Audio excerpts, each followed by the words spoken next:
Welcome in my class. चलिए आज हम लोग स्टार्ट करते हैं एक नया टॉपिक्स जो है इंडोप्लाज्मिक रेटिकुलम। ठीक है, इंडोप्लाज्मिक रेटिकुलम एक छोटी सेल्स ऑर्गेनेल्स है, यानी यह जो है सेल्स के अंदर पाए जाने वाला एक ऑर्गेनेल्स है और यह बहुत छोटा होता है। तो यह छोटा तो है लेकिन इसका काम बहुत बड़ा है। ठीक है, सेल के अंदर इसका काम बहुत बड़ा है, तो हम लोग आज इसके बारे में पढ़ेंगे और आपको बिल्कुल समझ में आएगा।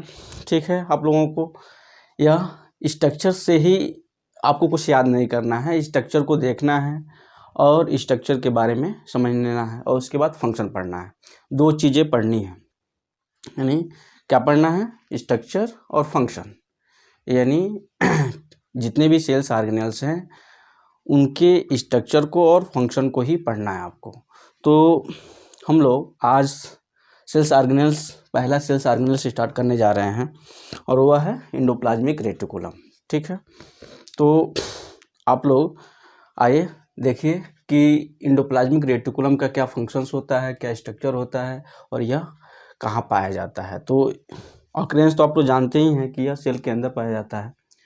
और आइए हम लोग देखें, इसके नेम से ही मालूम चलता है। इंडो का मतलब होता है इनर, इंडो का मतलब इनर, और प्लाज्मिक का मतलब होता है साइटोप्लाज्म, साइटोप्लाज्म। और रेटिकुलम का मतलब क्या होता है? Network of membrane, network work of membrane. ठीक, इन्हीं इसके नाम से हम लोग इसका अर्थ निकाल सकते हैं, डेफिनेशन भी बना सकते हैं कि इंडो का मतलब होता है इनर, प्लाज्मिक का मतलब होता है साइटोप्लाज्म और रेटिकुलम का मतलब होता है नेटवर्क ऑफ मेम्ब्रेन। मीन्स ऐसा सेल्स ऑर्गेनेल्स जो साइटोप्लाज्म के अंदर, है ना, का नेटवर्क होता है साइटोप्लाज्म के अंदर और पूरे साइटोप्लाज्म में फैला होता है, उसे हम क्या कहते हैं? Endoplasmic reticulum. तो हम कह सकते हैं कि network of membrane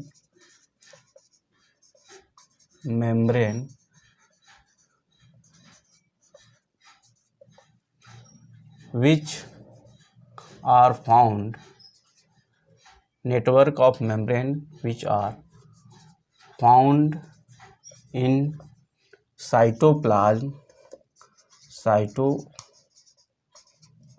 of the cell,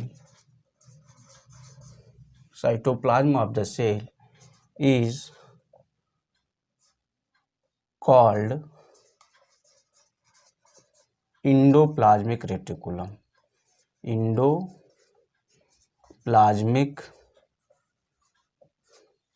reticulum. ठीक है, तो इस तरह से आप डेफिनेशन बना सकते हैं। Endoplasmic network of membrane which are found in the cytoplasm of the cell is called the endoplasmic reticulum. तो इसके स्ट्रक्चर से हम लोग देखते हैं, देखिए ये जो है न्यूक्लियस है और न्यूक्लियस के बाहरी, यानी न्यूक्लियस जो होता है वो डबल मेम्ब्रेन से घिरा हुआ स्ट्रक्चर होता है, यानी उसके बाहर दो लेयर होते हैं, इनर लेयर और आउटर लेयर। तो यह आउटर लेयर से और कहाँ तक फैला होता है? सेल। सपोज डेट कि हमने यहाँ पे एक सेल मेम्ब्रेन बना दिया, यहाँ पे, तो यह जो स्ट्रक्चर होती है यह सेल मेम्ब्रेन तक फैली होती है। यानी इंडोप्लाज्मिक रेटिकुलम न्यूक्लियस के आउटर मेम्ब्रेन से सेल के प्लाज्मा मेम्ब्रेन तक या सेल मेम्ब्रेन तक फैली होती है। तो हम कह सकते हैं कि इट इज, यानी ER, हम इंडोप्लाज्मिक रेटिकुलम को शॉर्ट फॉर्म में क्या कहते हैं? ER कहते हैं। तो ER इज स्प्रेड, एक टॉपिक्स यहाँ पे लिख सकते हैं कि ER is spread from outer membrane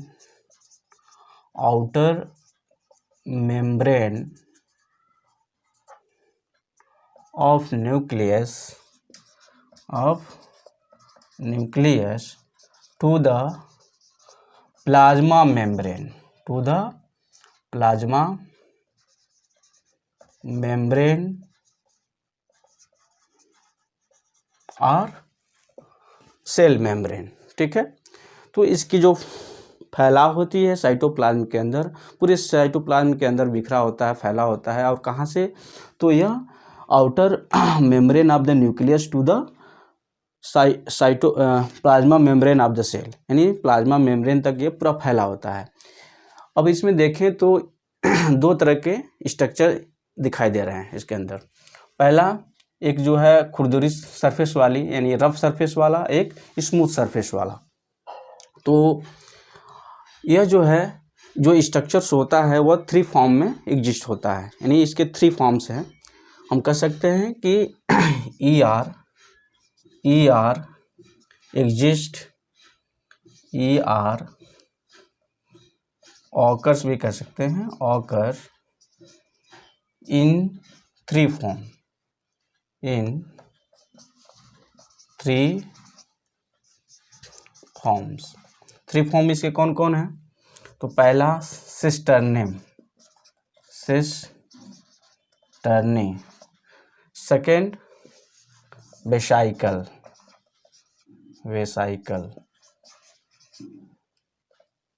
vesicles, और थर्ड क्या है? ट्यूब्यूल्स। ठीक है बच्चों, पहला है इसका जो फर्स्ट फॉर्म है क्या है? Cisternae, second vesicle, third tubules. यहाँ पे देखिए हमने बना रखा है ये स्ट्रक्चर।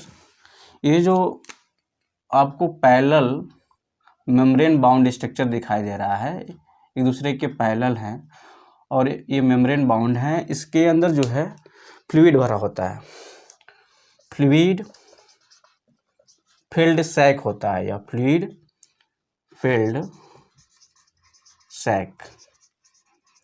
जो सिस्टर्नी होती है वो फ्लूइड फिल्ड सैक होता है, या मेम्ब्रेन बाउंड स्ट्रक्चर होता है और पैरेलली अरेंज होता है, तो इसको हम बोलते हैं सिस्टर्नी। ठीक है, और इसके ऊपर जो है डॉट डॉट स्ट्रक्चर दिखाई दे रहा है, जिसको हम राइबोसोम्स कहते हैं, या राइबोसोम्स जो होते हैं इस पे सिस्टर्नी पे बिखरे होते हैं। ठीक है, सेकेंड है वेसाइकल्स। वेसाइकल्स जो होता है वो बैग लाइक स्ट्रक्चर यहाँ पे बनाया हमने। या जो है वेसाइकल्स जो होते हैं बैग लाइक स्ट्रक्चर्स होते हैं, या सिस्टर्नी से यानी इंडोप्लाज्मिक रेटिकुलम्स के बर्ड से, यानी पहले सबसे पहले एक बर्ड बनता है और इसके अंदर जो है इंडोप्लाज्मिक रेटिकुलम के अंदर बनने वाले जो भी सब्सटेंस होते हैं इसके अंदर स्टोर हो जाते हैं, और कुछ समय बाद यह इस मेम्ब्रेन से सेपरेट हो जाता है। और किस रूप में, किस फॉर्म में पाया जाता है? यह एक वेसाइकल्स के फॉर्म में, यानी यह सर्किल एंड बैग के रूप में होता है और यह अलग हो जाता है। इसके अंदर जो भी मटेरियल्स इसके अंदर बनते हैं ER के अंदर वो स्टोर होता है।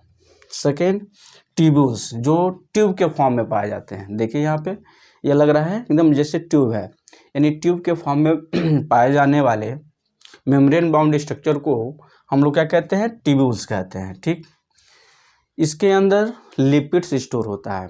क्या होता है? लिपिड्स। तो हम लोग अभी आगे हम इसके देखते हैं कि टाइप, इसके कितने टाइप होते हैं। तो टाइप के बारे में अगर हम जाने तो types of ER, types of ER।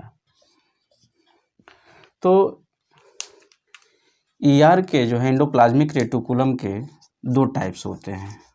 First जो है होता है RER। RER का मतलब रफ एंडोप्लाज्मिक रेटिकुलम, यहाँ पे हमने ड्रा कर रखा है। RER का मतलब होता है रफ एंडोप्लाज्मिक रेटिकुलम। और SER का मतलब स्मूथ एंडोप्लाज्मिक रेटिकुलम। तो ये 2 टाइप के होते हैं, स्मूथ एंडोप्लाज्मिक रेटिकुलम और rough endoplasmic reticulum. Rough endoplasmic reticulum इसे क्यों कहते हैं? क्योंकि इसके सरफेस पे राइबोसोम्स क्या होते हैं? अटैच होते हैं। तो हम कह सकते हैं कि ribosomes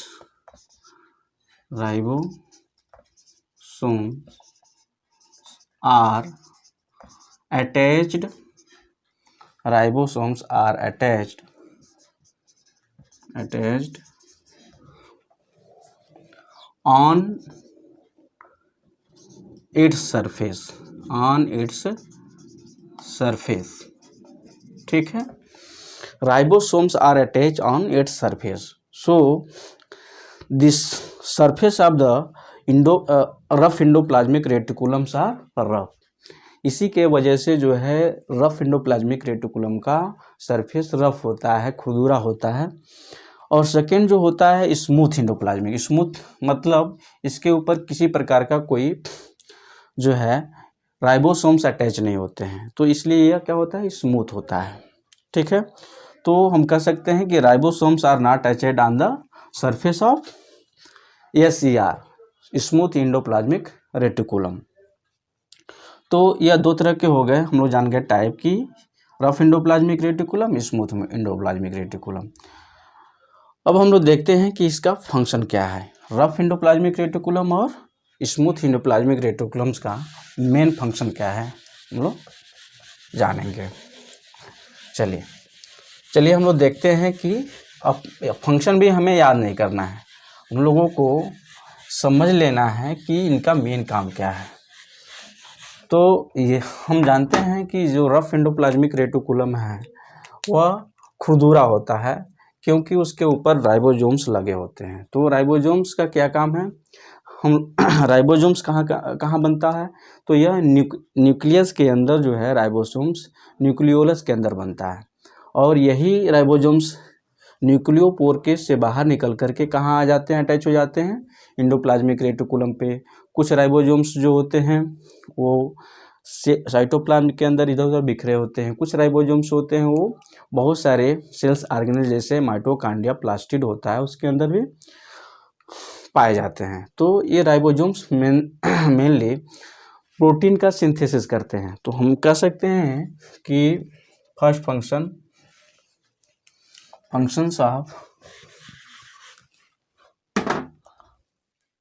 of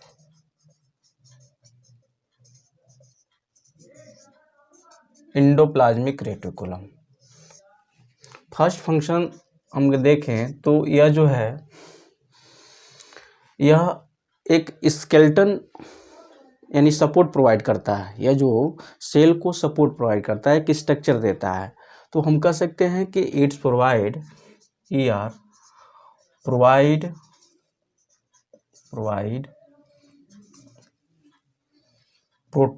support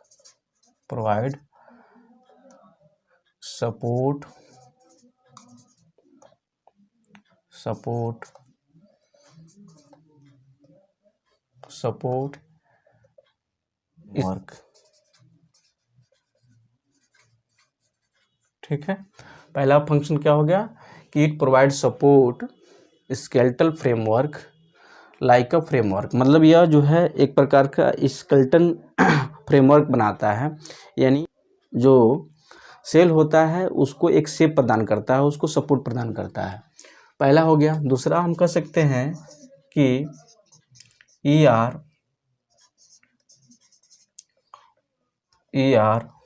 provide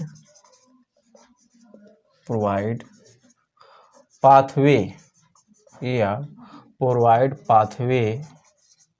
to distribute materials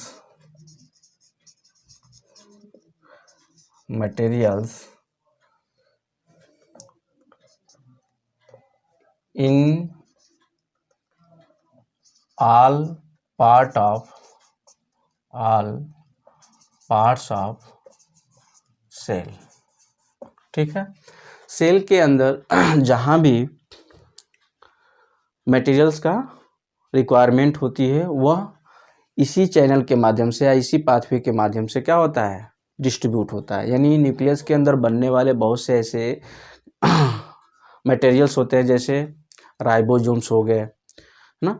3 तरह के राइबोसोम्स बनते हैं, मालूम है ना, मैसेंजर RNA, ट्रांसफर RNA और राइबोसोमल RNA। तो ये तीनों जो है, उसके अलावा बहुत सारे ऐसे मटेरियल्स होते हैं जैसे DNA हो गया, डीऑक्सी राइबोन्यूक्लिक एसिड, RNA हो गया, राइबोन्यूक्लिक एसिड, तो बहुत सारे ऐसे मटेरियल्स होते हैं जो न्यूक्लियस के अंदर पाए जाते हैं और उसका कनेक्शन, न्यूक्लियस से कनेक्शन किससे होता है, इस एंडोप्लाज्मिक रेटिकुलम से होता है। और तो जो बनने वाले मटेरियल्स हैं वह इसी के माध्यम से, यानी एंडोप्लाज्मिक रेटिकुलम के माध्यम से साइटोप्लाज्म में, सेल के साइटोप्लाज्म में आते हैं। और सेल के साइटोप्लाज्म से बहुत सारे ऐसे मटेरियल्स हैं जो न्यूक्लियस के अंदर जाते हैं। तो हम कह सकते हैं कि यह एक प्रकार का क्या दे रहा है, पाथवे। क्या करने के लिए, तो मटेरियल्स को डिस्ट्रीब्यूट करने के लिए, सेल के अंदर मटेरियल को डिस्ट्रीब्यूट करने के लिए एक पाथवे दे रहा है। सेकेंड, इसका मेन फंक्शन जो है, rough endoplasmic reticulum, rough endoplasmic reticulum produce protein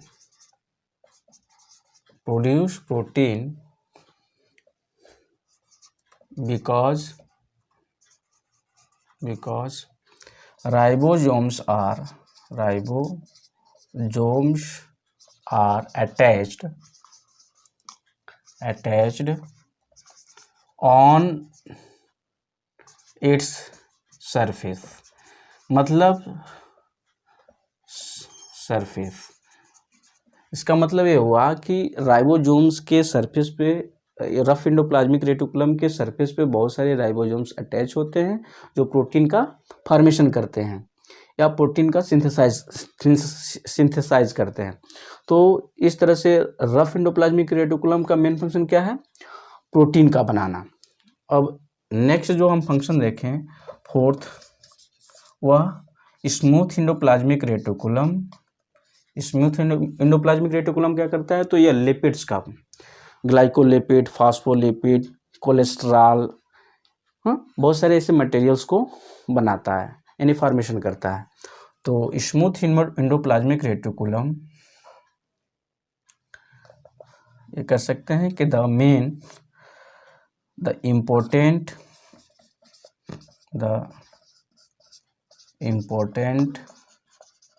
role of SER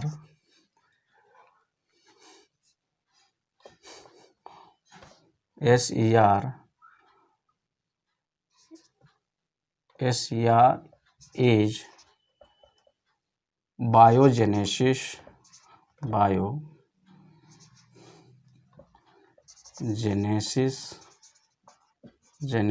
of glycolipids, phospholipids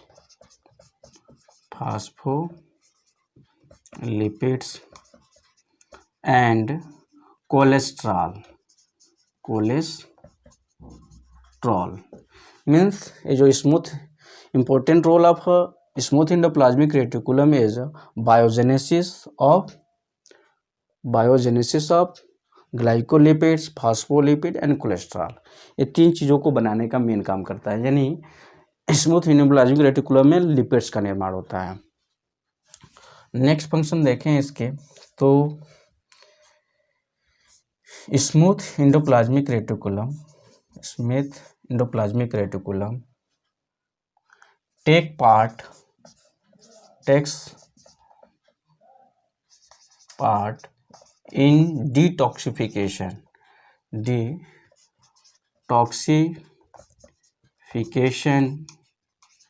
detoxification of toxic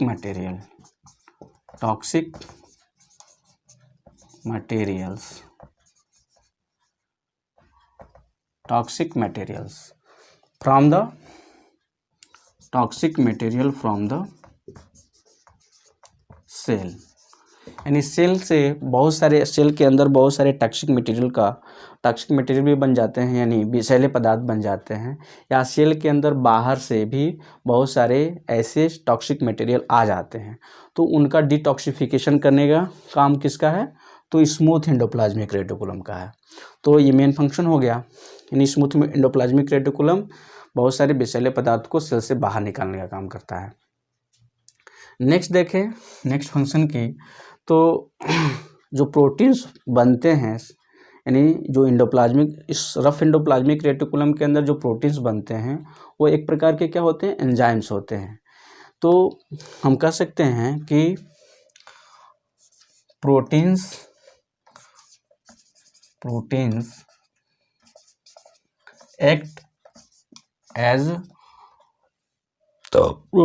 act as a hormones or enzyme. Hormones act as a hormones and enzymes which are produced by